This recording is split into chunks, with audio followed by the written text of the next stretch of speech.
অগ্রতমের মা সুদীপাকে আর আদিত্যকে বরণ করে না। তখনই দেখা যাবে ইন্দিরা সুদীপাকে আর আদিত্যকে বরণ করে ঘরে তুলে। এটা দেখে তখন আদিত্যর বড় মা খুব রেগে যায়। বন্ধুরা, এমনটা দেখা যাবে, তাই সম্পূর্ণটা জানতে ভিডিওটিতে একটি লাইক দিয়ে সম্পূর্ণ দেখতে থাকুন। গল্পের শুরুতে দেখা যাবে তো সুদীপাকে বিয়ে করে নিয়ে এসে চৌকটে দাঁড়িয়ে থাকতে বড় মা গিয়ে আদিত্যর গালে একটা চড় বসিয়ে দেয়। এটা দেখে বাড়ির সবাই অবাক হয় যে আদিত্যর বড় মা আদিত্যকে এভাবে চড় মারতে পারে। আর তখন দেখা যাবে আদিত্যর বাবা খুব রেগে যায় আর বলতে থাকে যে এটা আমি কখনো আশা করিনি যে আদিত্য তুই তোর বড় মার কথা অমান্য করে তুই এরকম একটি গ্রামের মেয়েকে বিয়ে করে এনে বাড়িতে চলে আসবি, এটা আমি কিছুতে ভাবতে পারি। ওদিকে তখন দেখা যাবে জাহ্নবী মনে মনে বলে দিদিমণি কোথায় এসে পৌঁছলো, মনে কি কে এখান থেকে ফিরে যেতে হবে। আর তখনই আদিত্যর বড় মা বলতে থাকে আমি কখনো এই গ্রামের মেয়েকে এই বাড়ির বউ বলে মেনে নেব না। তুমি ভাবলে কি করে যে আদিত্য আমি এরকম একটা মেয়েকে তোর পাশে দাঁড়াতে দেবো? আমি কখনোই দাঁড়াতে দেব না। আমি এই মেয়েকে কখনোই এই বউ হিসেবে ভাববো না। তারপরে দেখা যাবে ইন্দিরার কাছে গিয়ে আদিত্যর বাবা খুব রাগারাগি করতে থাকে। দেখো তোমার ছেলেকে তুমি ঠিক তো মানুষ করতে পারোনি বলে তোমার ছেলে আমাদের কথা না মেনে ওরকম একটা গ্রামের মেয়েকে বিয়ে করে এনেছে। আসলে এই সব কিছুর জন্য তুমিই দায়ী। আর তখনই আদিত্য বলতে থাকে বাবা তুমি যা করার আমাকে বলো, যা বলার আমাকে বলো, কিন্তু মাকে কিছু বলো না, মা তো আর কিছু জানে না। আমার ইচ্ছেতেই আমি এই বিয়েটা করেছি, সুদীপাকে বিয়ে করেছি। আর তখনই দেখা যাবে আদিত্যর বড় মা আদিত্যর বাবাকে বলতে থাকে ঠাকুরপো থামো, যা বলার যা করার আমি করছি, তোমাকে এখানে কথা বলতে হবে না। আর আদিত্য তুই ভাবলি কি করে যে আমি তোমাদেরকে এভাবে মেনে নেব? তুমি চলে এসে কিন্তু এই মেয়েকে এখান থেকে ফিরে যেতেই হবে। মেয়েকে জোর করে ওই গ্রাম থেকে তোমাকে বিয়ে নিয়ে দিয়েছে, তাই না? মেয়েটার বাপ নেই, মা নেই, এই এতিম একটা মেয়েকে কিছুতে আমরা মানতে পারবো না। তখনই সুদীপা চলে যাওয়ার কথা বলে। আর তখনই জাহ্নবী বলছে দিদিমণি তুমি এখান থেকে যেও না, দিদিমণি তুমি এখান থেকে গেলে তোমাকে কে দেখবে, তুমি কোথায় যাবে? আর তখনই বড় মা বলতে থাকে শুনে আসলে এরকমটাই হয়, গ্রামের কিছু লোকেরা আছে তাদের যে মেয়েকে বিয়ে দিতে পারে না সে বড় লোকের ছেলে দেখলেই তাদেরকে এড়িয়ে দিয়ে বিয়ে দিয়ে দেয়। আসলে আমার ছেলেরকে জোর করেই বিয়ে দিয়েছে এরা, আমি তাই এই মেয়েকে কখনোই মানতে পারবো না। আর তখনই এখান থেকে ফিরে যেতে হবে। আর তখনই দেখা যাবে তো তার বড় মার মুখের উপর বলে দেয় যে বড় মা আমাকে কেউ জোর করে বিয়ে দেয়নি, আমি ইচ্ছে করে এই বিয়েটা করেছি, সুদীপাকে বিয়েটা করেছি, আমি সুদীপাকে ভালোবেসে বিয়েটা করেছি। এতে করে সুদীপার আর এই গ্রামের মানুষের কোনো দোষ নেই। শুনে আদিত্যর বড় মা খুব রেগে যায়। আর তখনই সুদীপা চলে যেতে চাইলে আদিত্য সুদীপার হাতটা চেপে ধরে আর বলতে থাকে তুমি এখান থেকে পারবে না। তোর বড় মা তখন এটা দেখে চমকে যায়, তো আমার মুখের উপর এরকম করে কথা বলতে পারে, এরকম করে ওই মেয়েকে হাত ধরে রাখতে পারে, এটা আমি কখনোই ভাবিনি। আর তখনই সুদীপা আদিত্যর দিকে তাকিয়ে ভাবে যে এই মানুষটাকে আমি ভুল বুঝছি, কিন্তু আসলে মানুষটা তো অনেক ভালো, আমার কথা অনেক ভাবছে, আসলে অনেক ভালো। আমি তাহলে কি ভুল ভাবছি? না না, আমি ভুল ভাবছি না, আসলে আমার বাবার খুনের জন্য এই দায়ী, আমি একে কখনোই ক্ষমা করতে পারবো না। আর তখনই দেখা যাবে আদিত্য বলে যে ও এখান থেকে কোথাও যাবে না, আর ও যদি এখান থেকে চলে যায় তাহলে আমিও এই বাড়ি থেকে চলে যাব, আমিও এখানে আর থাকবো না। আর জাহ্নবী তখন বলে হ্যাঁ হ্যাঁ জামাইবাবু তুমি আমার দিদিমণিকে বাঁচাও, ধরে রেখো, কখনোই তুমি দিদিমণিকে যেতে দিও না।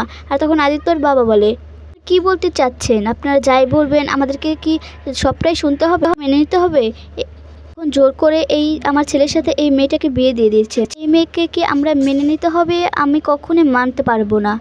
মেয়েকে এখান থেকে চলে যেতে বলুন, তার কোনো বংশ পরিচয় নেই, সেরকম মেয়ে এই বাড়ির বউ হবে, এটা কখনোই হতে পারে না। আর তখন আদিত্যর বাবা ইন্দিরের কাছে গিয়ে বলতে থাকে দেখো দেখো তোমার ছেলে মুখে মুখে তর্ক করা শিখে গেছে, এখনও সব কিছু তোমার জন্য হয়েছে, তুমি বৌদির মতো ছেলেকে ভালো মতো মানুষ করতে পারোনি, অগ্র বৌদির উপর একটা কথা বলতে পারেনি। আর তোমার ছেলে দেখো মুখে চরিকালো মেখে একটা গ্রামের মেয়েকে বিয়ে করে নিয়ে এসেছে, আর আমরা এই মেয়ে দেখিও নি।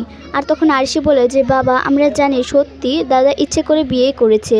আর তখন দেখা যাবে পরমা বলতে থাকে যে আমি কিছু বলতে চাই, আসলে এটা সত্যি যে আদিত্য ইচ্ছে করে বিয়েটা করেছে, আদিত্য ইচ্ছা না থাকলে কেউ আদিত্যকে জোর করতে পারতো না।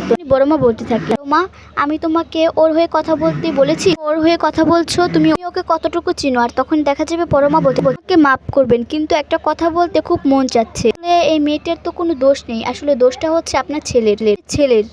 বাড়ির ছেলে ইচ্ছে করে করছে বলে তো বিয়ে করে নিয়ে এসেছে, মেয়েটার তো কোনো দোষ নেই।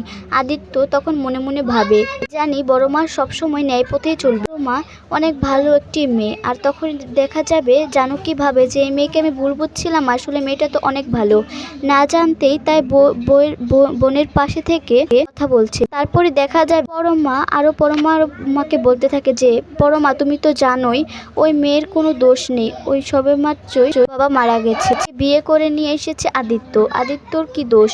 আদিত্য কি এর জন্যই জিজ্ঞেস করেছিল যে মা আমি বিয়ে করতে চাই, আমি একটি মেয়েকে ভালোবাসি, কোনো সময় বলেছে, কোনো দিন বলেছে? একটি মেয়ের কেন দোষ দিচ্ছেন আপনারা? দোষ দিতে পারেন না, আর আপনাদের বাড়ির ছেলেরই দোষ। সে যদি বিয়ে না করে নিয়ে আসতো তাহলে ওই মেয়ে এই বাড়িতে আসতো না। এজন্যই বরণ করে মেয়েকে ঘরে ঘরে তোলাটাই মনে হচ্ছে আমার কাছে। দেখা যাবে অগ্রর মা বলতে থাকে, পরমা তোমার কাছে এরকমটা আমি আশা করিনি মা, ভালোবাসি বলে তুমি এতটাও কথা বলবে এটা আমি ভাবিনি। তুমি ভুলে যেও না তোমাকে আমরা কোন বংশ থেকে নিয়ে এসেছি, এজন্য আমরা আদির জন্য সেরকম খুঁজতে চেয়েছিলাম, আনতে চেয়েছিলাম, কিন্তু আদি আমাদের মুখের চুলকানি দিয়ে এরকম একটা গ্রাম থেকে ওরকম একটা বংশহীন মেয়ে নিয়ে এসেছে, আমরা কখনোই মানতে পারবো না। আর এরপরে দেখা যাবে পরমা বলতে থাকে, ওই মেয়ে ওই বংশের কি না কি আপনারা কিচ্ছুই জানেন না, তাহলে ওই মেয়েটাকে এত কেন অপমান করছেন? আর তারপরে দেখা যাবে অগ্রজিতের মা বলতে থাকে, আমি কখনই কোনোদিনও এই মেয়েকে মানতে পারবো না, এর জন্য আমার যা হয়ে যায় যাক। তখনই দেখা যাবে ইন্দিরা বলতে থাকে, দিদি তুমি মেনে নাও দিদি, আমার ছেলে কোনো ভুল কাজ করেনি, সে ভালোবেসে কাউকে বিয়ে করে নিয়ে এসেছে, এটা তার অন্যায় নয়। আর তারপরে দেখা যাবে অগ্রর মা বলতে থাকে যে না, এই মেয়েকে আমি কিছুতেই মানতে পারবো না, এই মেয়ে এই বাড়িতে থাকলে আমি থাকতে পারবো না, আমি এই মেয়েকে কখনোই আসতে দেবো না। আর পরমা তখন বলতে থাকে যে মা বিনা অপরাধে এই মেয়েটাকে করবেন না, এই মেয়েটার তো কোনো দোষ নেই, আপনাদের বাড়ির ছেলে যদি তাকে বিয়ে করে না নিয়ে আসতো তাহলে এই মেয়েটা হয়তো আসতো না, তাহলে মেয়েটার কোনো কেন দোষ নিচ্ছেন? আগে আপনাদের ছেলেকে শাসন করে অন্য মেয়েকে শাসন করতে যাবেন। আর তখনই দেখা যাবে আদিত্যর বাবা বলতে থাকে, পরমা তুমি কি দিদি বৌদির মুখের উপর তর্ক করছো? তুমি ছোটোর মতো থাকো, তুমি কি বলছো? বংশের কোনো কথা বলছো, তুমি বুঝতে পারবে না, তাই বলছি মা তুমি কথা বলো না, চুপ করে থাকো। আর তারপরে দেখা যায় আদিত্যর বড় মা রেগে গিয়ে বলতে থাকে, আমি কখনো এই মেয়েকে আসতে দেব না। আদিত্য তুমি এই মেয়েকে যেখান থেকে এনেছো সেখান থেকে রেখে এসো, আমার কথা করবে না, আমি আর কোনো কথাই শুনতে চাই না, এই মেয়েকে রেখে আসো।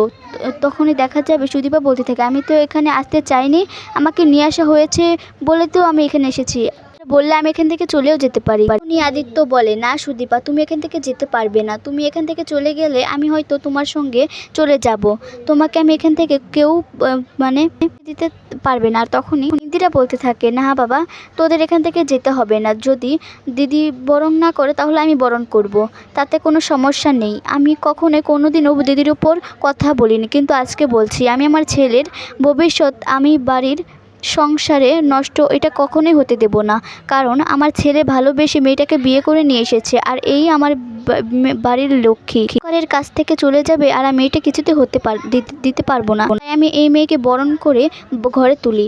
আর তখনই দেখা যাবে আদিত্যর বড় মা বলতে থাকে যে তুমি এতটা সাহস কোথা থেকে পাচ্ছ, তোমাকে কি আমি বলেছি চুপ করে থাকতে?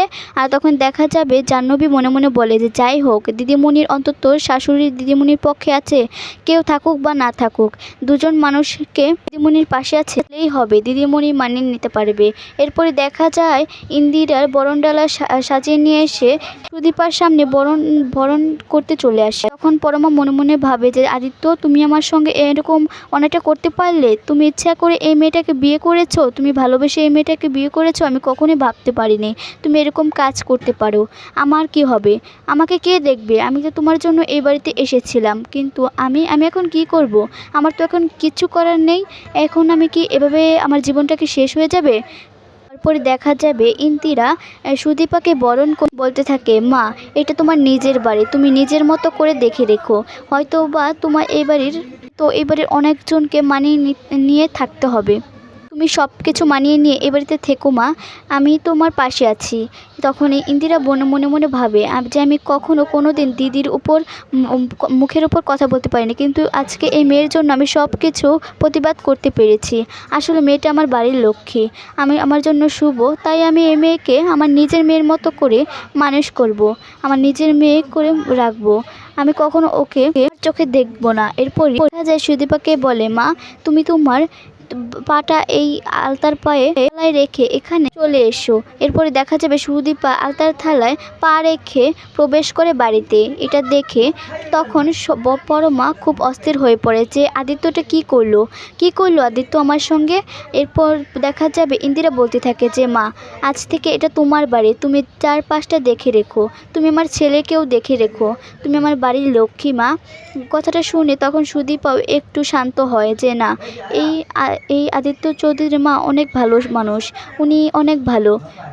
দেখা যাবে সুদীপাকে বড় মা বলতে থাকে, সুদীপা তুমি সবার কথা মতো চলো, তাহলে তোমাকে অনেক ভালোবাসবে। তারপরে দেখা যাবে পরমা শুধু আদির দিকে তাকিয়ে থাকে আর ভাবতে থাকে যে তুমি এদের কী করে করতে পারলে আদিত, আমি তো তোমাকে ভুলতে পারছি না, আমি তোমাকে কি করে ভুলবো, আমি তো তোমাকে অনেকটা ভালোবাসবো। তুমি না কথা দিয়েছিলে আমার জায়গায় বসাতে পারবে না, তাহলে কেন আদিত্য এই সুদীপাকে বিয়ে করে নিয়ে আসলে? সুদীপার তো কোনো দোষ নেই।